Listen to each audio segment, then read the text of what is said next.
Back in 1998, a friend of mine introduced me to Resident Evil 2 on the PlayStation. We stayed up all night playing, hours of almost constant deaths and getting lost in the wilds of Raccoon City. I was transfixed by the grim tone and terrified by the zombies that never seemed to stop coming.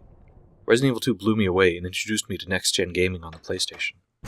For 5 years I played all the major Resident Evil games, up to and including Resident Evil Outbreak File 2 on the PS2.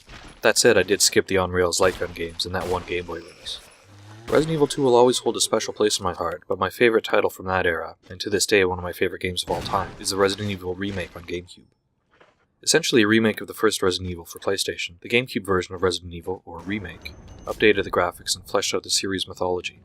I loved Remake and played the hell out of it on GameCube. I played it so much I was even able to complete the Invisible Enemy mode. This was an additional difficulty setting where all enemies are invisible, funnily enough. At the time I saw Remake as a significant step change in the Resident Evil series, an overall improvement in practically every aspect.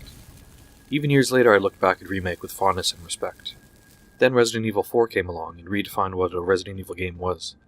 Gone were the divisive tank controls, the constant inventory management, and the focus on atmosphere over action. While I still feel that Resident Evil 4 is a brilliant game and the best in the series, part of me preferred Remake over RE4. So when I heard that Remake was itself going to be remade, this time on Steam, I couldn't believe it. Imagine the best Resident Evil game with a next-gen HD upgrade. It was 2002 all over again, and I couldn't wait to dive in. I decided to break my rule of no pre-orders and bought the HD remaster of Remake. The release day finally came, and I sequestered myself to play. I'd forgotten most of the game, so it took me about 10 hours to finish it this time. After watching one of the many endings, I had a couple of realizations about the Resident Evil series. First, I realized how much I hate the old-school inventory system. I lost count of how many times I had to backtrack to pick up a key because I didn't have enough space in my inventory. 6 slots is just not enough. I much prefer the Resident Evil 4 inventory system, which is upgradable and more versatile. Best of all, quest items don't take up space in your inventory. No more having to choose between ammo and a red gem to socket in a stuffed tiger's head. My second major realization is how slow the older Resident Evil games are. Now, slow isn't necessarily a bad thing, as tension and atmosphere take time to build. However, when your whole momentum stops every few minutes by opening a door, that affects your gameplay experience. I know the loading doors are a staple of the pre-2005 Resident Evil games, but sometimes history needs to be changed. What made Remake feel so fresh in 2002 makes the HD remaster feel so clunky in 2015. I found it really tough to go back to pre-RE4 mechanics, even in a game with post-RE4 graphics. I think I was expecting a similar jump between Remake and the HD remaster that I saw between Code Veronica and Remake. There's a weird incongruity here with new graphics but old gameplay. This brings me to the main point of this video. Just how big a part should nostalgia play in modern video games? Recently we've seen a huge wave of nostalgia-driven re-releases, remakes, and reimaginings. From Wasteland 2 to Grim Fandango to Pillars of Eternity, publishers are starting to realize that nostalgia sells.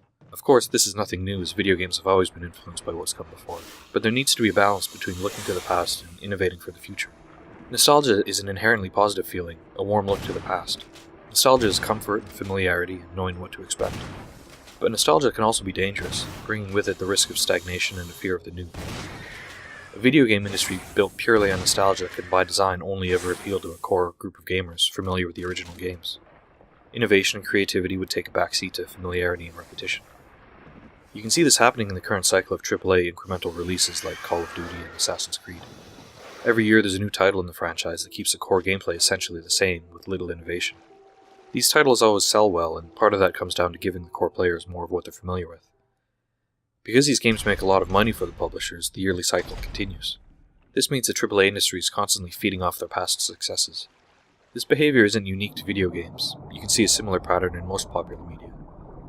Nostalgia plays a large part in indie video games as well, but this usually takes the form of remixes or mashups. Take the upcoming title Volume, for instance.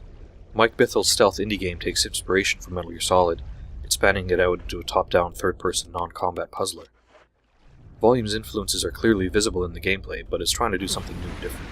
Finding a balance between giving players what they want and giving them what they didn't know they wanted is something all developers struggle with, whether AAA or indie.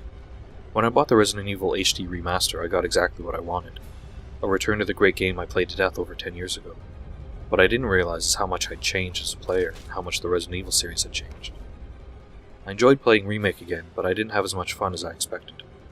I think there's definitely a large place for nostalgia in video games, both to preserve the history of the medium and to build on past work. I also think nostalgia is most effective when filtered through new ideas and viewpoints. Back in 2002, Capcom took an old game and gave it a new twist. 13 years later, they brought Remake back with a new look but little innovation. After playing the Resident Evil HD Remaster, I realized nostalgia can be fun, but it gets old fast.